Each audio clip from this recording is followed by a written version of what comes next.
prend au top. Moi, sinon, tant qu'on ne m'a pas dit top, je parle pas. Ça, c'est OK, ça veut dire top. Normalement, ça veut dire top. Il devrait y avoir du son. Il y a 2-3 minutes de décalage. D'accord. Ok, donc il y a top et il y a top moumoute. Ce qui serait cool, c'est le top moumoute. Je kiffe le top moumoute. Je peux retirer mon t-shirt si ça aide. Alors, donc on attend le top moumoute. Alors il se peut qu'on parle et que vous nous entendiez. Voilà. Auquel cas on s'excuse profondément. On s'excuse pour nous, pour eux et voilà. Jusqu'à la 10e génération. Et si le jeune homme de l'histoire s'est reconnu, je m'excuse, mais quand même t'aurais pu faire mieux. Non, sérieusement. Sérieusement, ça faisait une bonne heure. Donc je comprends qu'à un moment c'est fini, mais dans ces conditions tu finis. Dans ces conditions, tu finis, tu ne restes pas telle une étoile de mer, et je parle bien du monsieur, à attendre que mademoiselle se lasse. Ah, vous n'avez pas de son goût, mais eux, ils en ont. Merveilleux. Ok. Bon, donc là, il paraît qu'on a un putain de top moumoute, et ça, c'est cool. On va reprendre l'histoire avec un rapide résumé est-ce qu'on a eu le temps Quoi? Ok. Merveilleux, ils ont du son, c'est bon. Bon. Ok, alors juste la question qu'on se posait, c'est si vous avez entendu ce qu'on disait tout à l'heure ou pas. Dans l'hypothèse pendant ce live, vous ne les avez pas entendus, pendant ce live, Mademoiselle Chérie m'a rejoint. Donc l'idée c'est qu'elle vous raconte beaucoup mieux que moi, de la façon dont je l'ai fait tout à l'heure, de travers tout ça, exactement ce qui va se passer demain soir pendant les Erotic Ferries. Mais je me permets quand même de raconter la fabuleuse histoire de comment est-ce que je suis arrivée jusqu'à vous, parce que vraiment, je la trouve hilarante. D'accord. Donc, on va la faire courte au cas où vous ayez déjà eu le premier morceau. J'étais littéralement à cheval sur un jeune homme. Et ça commençait à devenir chiant quand mon téléphone a sonné et qu'on m'a proposé cette scène. C'était fabuleux parce que du coup, j'ai pu lâcher le jeune homme vu que c'était finalement vraiment une conversation importante. Et j'ai dit oui en à peu près 40 secondes. J'ai ensuite prétexté l'excitation due à une nouvelle scène et une préparation urgente de costume puisqu'on était quand même à 15 jours de l'échéance seulement pour quitter l'appartement maudit dans lequel je n'ai jamais remis les pieds. Merci aussi pour ça. Et c'est comme ça que 15 jours après, je débarquais à la gare d'Orléans, un tout petit peu perdu, qu'un type que je connaissais pas venait me chercher, que mon amie et stage kitten Florence me récupérait avec un grand sourire aux lèvres et un corset très très serré sur la taille. Je ne me rappelle plus de la créatrice, si jamais elle se reconnaît, elle a le droit de se mentionner elle-même sur l'IRC. Et je suis arrivée dans un festival bizarre, rempli de barbus, chevelus, à t-shirt, à mention, avec des badges et des gens déguisés. Avec des chemises hawaïennes aussi. Avec des chemises hawaïennes, mais celui-là, je le connaissais d'avance, tout comme j'écoute le Donjon de Nullbug depuis que je suis au lycée, donc ça allait. Et juste, j'avais jamais vu tous ces gens que j'écoutais et que je suivais dans le monde réel. Je pensais que les conventions, ça allait pas être un endroit où j'allais me sentir bien. Et en fait, ça va, on se sent bien. On se sent bien. J'ai rencontré des gens fabuleux qui étaient en train de me monter un barnum à ce moment-là. J'ai rencontré un public qui avait jamais vu une meuf retirer son soutif comme ça sur scène ou qui n'était pas capable de se l'avouer mais qui a été capable de m'envoyer beaucoup d'amour pendant les 5 heures qu'on a passé ensemble. Et à la fin, j'avais beau être défoncée avec des cernes basiquement jusqu'aux genoux, j'avais tellement kiffé que pour pas vous quitter, j'étais en train d'aider à 4 heures du mat à démonter le barnum.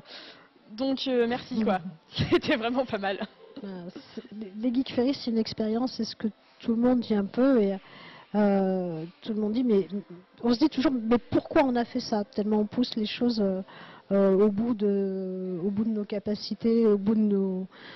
On se met dans des situations étranges. Celle-là, c'est pas la dernière. On savait que c'était pas possible, alors on l'a fait quoi. Ouais, voilà, c'est ça qui est fun.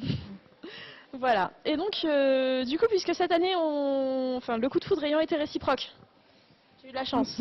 On a préparé le programme des érotiques 2013, à peine fini les érotiques 2012. En fait, 15 jours après, on était déjà au téléphone à décider de ce qu'on allait faire.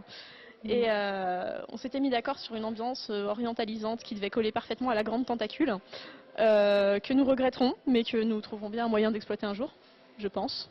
Oh oui, bon, parce qu'en fait, elle n'est pas aux normes. Mais par contre, elle est normalisable. Voilà. Moi, je l'aime. Au pire, on la monte dans mon jardin, on se fait une grosse soirée de kiffation, on ouvre un harem à l'intérieur et puis le lendemain, on prétend qu'on n'était pas là. Non, il n'y a pas de problème. En plus, elle est bardée de sangs de camionneurs, alors c'est tip top. C'est fabuleux. Donc on avait prévu, désolé, une ambiance assez orientalisante et je vous ai trouvé une petite tripotée de guests absolument merveilleuse. Demain, vous ferez la connaissance d'Aurore Petite Succube, qui est une de mes plus grandes amies et une performeuse assez incroyable. On devait la suspendre au plafond avec des cordes et elle devait vous faire une de ses super performances aériennes. Ça va manifestement pas être possible dans notre nouveau décor, mais elle a quand même du coup trouvé moyen de nous envoyer des vidéos de ses shows précédents qui normalement sont exclusives et fermées à un public et accessibles sur paiement seulement. Donc merci à elle et merci à l'équipe de Marquis Magazine de les avoir libérés. Oui. Parce que franchement c'est des gens merveilleux. Oui, je suis d'accord. Que vous pouvez aller faire la fête avec eux dans une semaine, on en reparle demain. Ouais.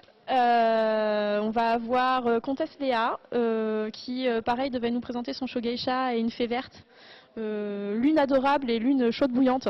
Elle va peut-être réussir à se traîner jusqu'à nous demain comme prévu. Dans le pire des cas, elle nous a envoyé des vidéos que j'ai pu avoir en preview tout à l'heure et qui sont vraiment pas mal. Et moi, en un an de préparation, par votre faute, pour vous faire plaisir, je me suis mise à la couture de costumes. Donc pour demain, je vous enchaîne Sally Jupiter, Poison Ivy et un show inspiré de Doctor Who qui m'a demandé beaucoup de travail mais pour lequel vous avez quand même été putain de bordel de merde capable de me fournir un Tardis qui je pense va être assez cool.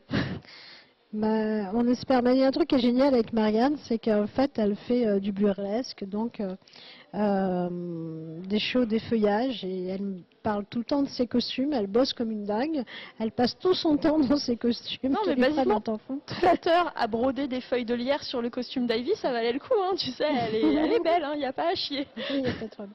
C'est un super costume. Merci. Et donc en fait, en fait les gens connaissent pas forcément, forcément ce qu'est le burlesque et ce que vous faites, parce que en fait, ce qui est bon, soyons clairs, sur les geeks, Internet is for porn. Ça, c'est la règle. Donc en fait, le badge que j'ai offert à mon dernier plan cul, au fait. En fait, on s'est dit un petit peu en discutant avec Marianne, finalement, que les geeks avaient un peu tout vu, mais pas en vrai.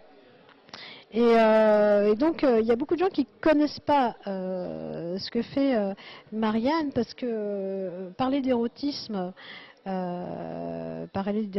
c'est une chose, mais il y a une nuance entre du bourrin et de l'art. Et là, on est dans l'art. Pas dans le lard, hein, dans l'art, avec beaucoup de subtilités qui vont... ces subtilités, elles interpellent la vôtre, en fait. Du coup, c'est pas des gros barbares qui sont devant. Je suis quand même étonnée que tu aies moyen de me taxer de subtil, mais allons-y pour ça. Oui. Mais il est encore vachement tôt, en fait. Il y a des petites choses que je ne vais pas dire, mais je pourrais le dire autrement tout à l'heure. On parlera plus en profondeur éventuellement du côté subtil un autre jour. Si tu racontais le burlesque. Le burlesque. Ben écoute, je vais avoir du mal à parler du burlesque. Moi, j'ai un petit cas de conscience, en fait. Pas plus tard que mercredi, un ami m'a fait remarquer qu'en ce moment, je suis vraiment beaucoup dans les feuillages et assez peu dans le burlesque. Et c'est vrai que pour les persos que je crée en ce moment, j'ai assez envie de les prendre au second degré. C'est-à-dire, mon Ivy, c'est une femme fatale, et si je devais faire Harley Quinn, je la ferais de la même façon. Ma Sally Jupiter, à la limite, a un tout petit peu de second degré qui traîne, mais pas tant.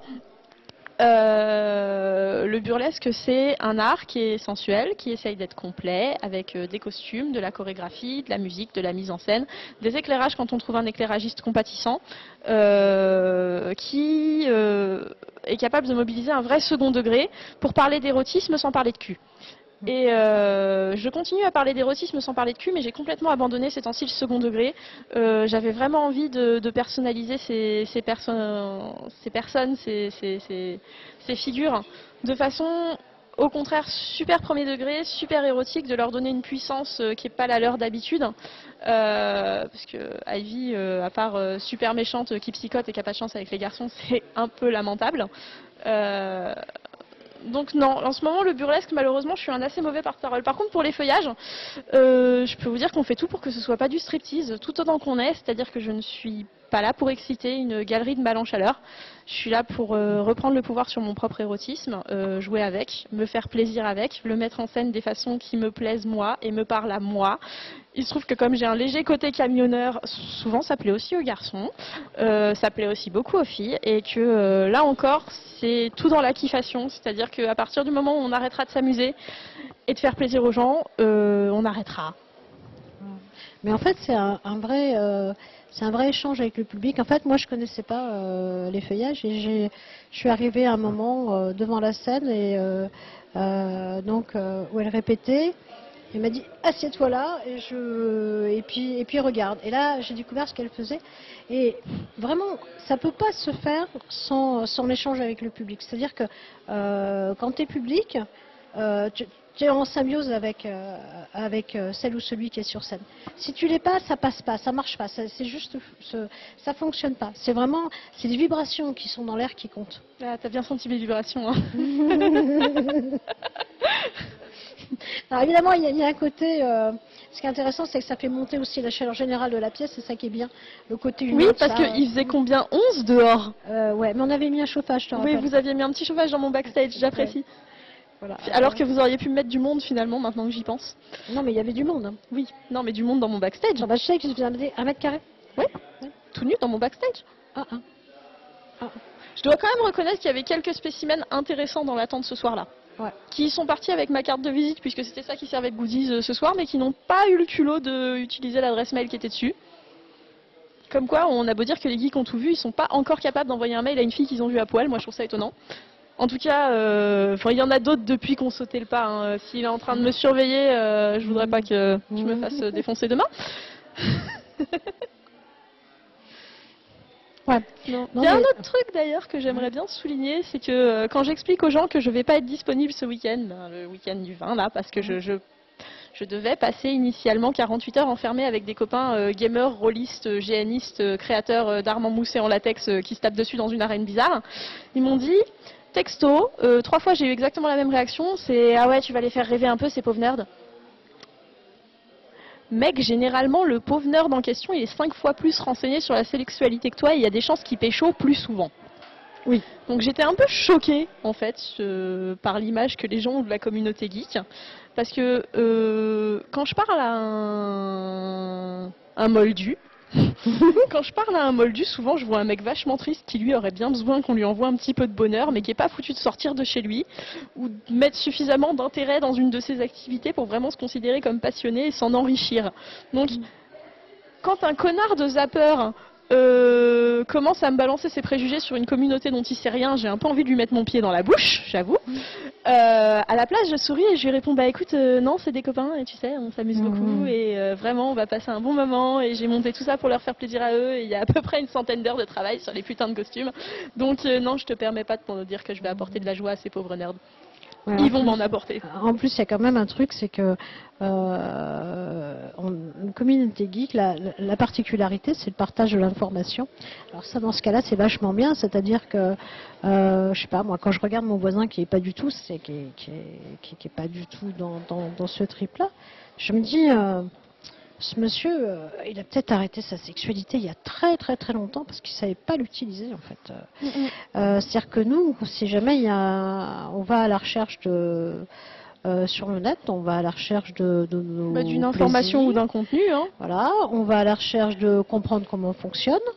Le tout dans le fait d'être le plus performant possible. Ça vaut pour la sexualité, ça vaut pour le reste. Ce qui n'est pas le cas des moldus. C'est très clair. Bah non. Donc effectivement, les gens savent pas, mais on est super calés. On connaît plein de choses. À force de chatter, finalement, on est pas mal désinhibés. Et à force de pratiquer aussi, il faut le dire, hein, parce que les connaissances théoriques... Voilà, on applique les connaissances théoriques et de fait, on se trompe moins parce que quand on cherche un partenaire, on cherche exactement, on sait ce qu'on veut. Bref, être geek, c'est un bon plan pour la libido quand même. Carrément. Et on va faire ça demain. Hein. Absolument. Alors demain, on détaille peut-être encore un petit peu plus le programme. C'est-à-dire qu'on a effectivement plusieurs shows qui ont été enregistrés, notamment des shows de Cosplay Deviants c'est-à-dire des cosplayeuses qui s'effeuillent. Alors ça fait vraiment beaucoup polémique. Le fait est que nous, par rapport à ça, c'est vrai qu'on a entendu énormément de choses. Donc notre prise de position, on n'a pas à prendre position. Juste nous, on croise des gens qui aiment ce qu'ils font. Donc à partir du moment où on voit la passion dans les yeux, pour l'érotisme comme pour le reste, c'est pas clairement à nous de sanctionner ce qui va ou ce qui va pas. Hein, voilà, c'est pas à nous de. Bon, maintenant un con, c'est un con. À partir du moment où, quel que soit le milieu dans lequel il s'installe. Si quelqu'un fait du cosplay, de l'effeuillage cosplay pour Ave, il reste pour Ave, quoi. C'est tout. En tout cas, nous, ce qu'on a, c'est des gens qui sont vraiment passionnés par ce qu'ils font. Ça, c'est la particularité. Donc, du coup, ils sont. Je ne sais même pas d'ailleurs si c'est des gens qui sont aux États-Unis ou en France, parce qu'en fait, le cosplay on va avoir c'est des deux demain. Ouais, on a des deux. Ok. Et donc voilà, on a ça. Il y a aussi l'armoire aux épices. Il y a aussi l'armoire aux épices. Tu te laisses raconter. Oh pour l'instant, je me suis pas encore beaucoup immergée dans l'armoire aux épices puisque c'est une rencontre qui date il y a 4 heures. Voilà. Cela dit, j'avais déjà à plusieurs reprises croisé la marque et quelques écrits pendant ma collaboration avec les éditions Ragage et la Musardine qui sont pas mal baignés dans tout ce qui est édition érotique. Et l'armoire aux épices, c'est quand même un nom qui a sa légitimité, même s'il peut sembler assez underground et décalé. Donc par contre, je vais te laisser en parler plus toi, je pense. Cécile, si tu m'entends, je te fais des bisous. Ok. Cécile, on s'est rencontrés. La première fois qu'on a parlé, c'était une histoire de malentendu.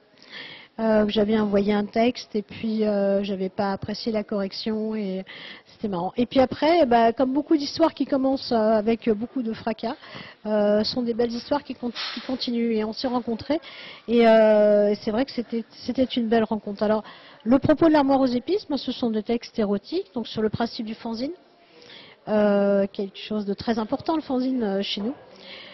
C'est du texte amateur. Alors amateur, on va dire entre guillemets, ça veut surtout dire que les gens ne vivent pas de ce qu'ils font. Donc l'armoire aux épices a plusieurs numéros par an avec des thématiques où les gens qui écrivent peuvent envoyer, peuvent soumettre des textes et qui sont, s'ils sont retenus, sont édités dedans. Le style de l'armoire aux épices, c'est érotisme glam. Mais surtout les sujets avec beaucoup évidemment beaucoup de fantaisie dedans. J'avais pensé leur envoyer un truc finalement trop terre à terre ce que je fais. Voilà, peut-être. J'avais envoyé un truc avec quelque chose comme un strige en fait, l'histoire d'une femme et d'un strige. Ok. Voilà.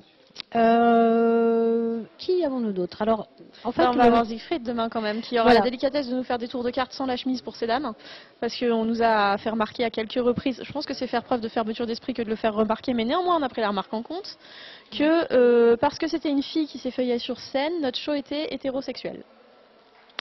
Pour les mâles. Moi je pense que ces shows, c'est avant tout à propos de donner de l'amour et de se marier avec le public et de parler d'érotisme, mais a priori les gens ont l'air de penser que quand on consomme pas un érotisme, on peut pas y être sensible. Donc nous avons trouvé un monsieur sans chemise, parfaitement canon en ce qui me concerne, pour nous faire des tours de cartes, ça c'est le prétexte. Après, moi je vais juste mater l'absence de chemise, vous faites ce que vous voulez. Bon, Siegfried, on le retrouvera aussi avec un show de magie avec chemise. Pendant la journée. J'ai négocié pourtant. Dimanche. Alors il y avait d'autres en fait. Les érotiques fériés, c'était 2 lieux. C'était d'une part la Grande Tentacule et donc Mademoiselle Chérie prenait on avait pris le lead pour tout un programme qui devait être suivi par du séance de doublage épique, voilà, porn, et éventuellement un petit peu de projection de nanar. Et puis il y avait dans le château, je veux dire le château maudit maintenant, ça lui va mieux. Et on avait un certain nombre